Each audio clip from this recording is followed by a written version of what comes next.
Tahu kenapa Nusantara dan Indonesia berbeda? Karena Nusantara murni perjuangan leluhur untuk berjayanya tanah Nusantara untuk kesejahteraan rakyat Nusantara. Murni, walaupun ada Raja Nusantara yang serakah dan bengis, tetapi raja dan kerajaan Nusantara didominasi oleh orang-orang berjiwa mengayomi dan mesejahterakan rakyatnya. Walaupun dia mengutamakan keluarga kerajaan, tetapi rakyat tidak, ditinggalkan dan dibiarkan menderita. Apalagi menindas rakyat demi kepentingan materi dan bisnis. Sedangkan Indonesia sudah dikuasai oleh para bandit seperti pengusaha renta, oligarki, dan ekolim. Menindas rakyat dengan menghisap darah rakyat, dengan berbisnis dengan rakyat, dan menjadikan rakyat konsumen sumber pendapatan mereka. Menjadikan rakyat pasar mereka. Kamu tahu Time Traveler cerita apa?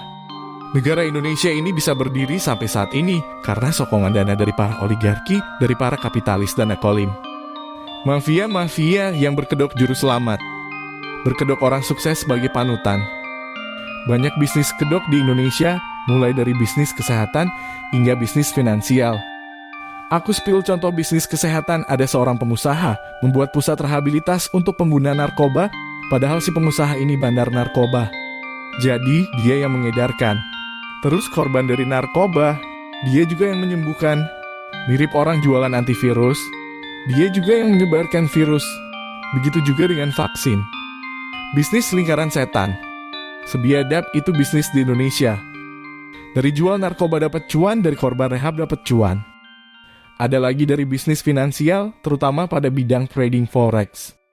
Broker trading forex atau gold. Percaya atau tidak, 99% bisnis ini money games yang dilegalkan dan terregulasi dengan baik. Time Travel bercerita, di semesta lain, uang pada bisnis trading forex ini seperti cacing kanibal. Jadi, uangnya hidup dan saling memakan.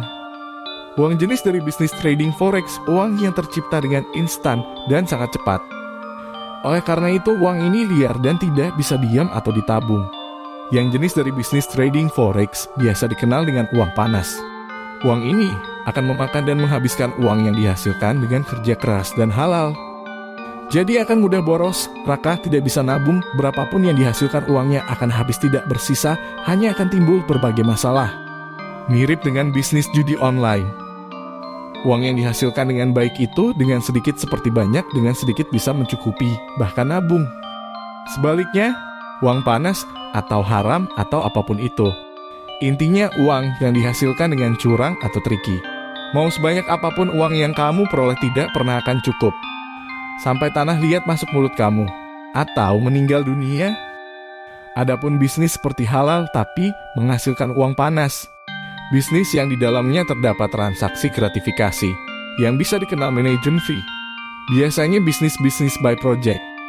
Setor sana-sini agar mendapatkan project atau uang. Yang memberi dan menerima sama-sama memakan cacing kanibal dari semesta lain. Jadi, begitulah kira kita negara Indonesia ini. Terlalu banyak bandit yang mengelola negara ini, Nusantara akan berjaya setelah para bandit ini punah dari tanah Nusantara. Next, kita bahas bagaimana proses tenggelam Pulau Jawa dan sampai kapan negara Indonesia berdiri, serta bagaimana tanah Nusantara bangkit kembali.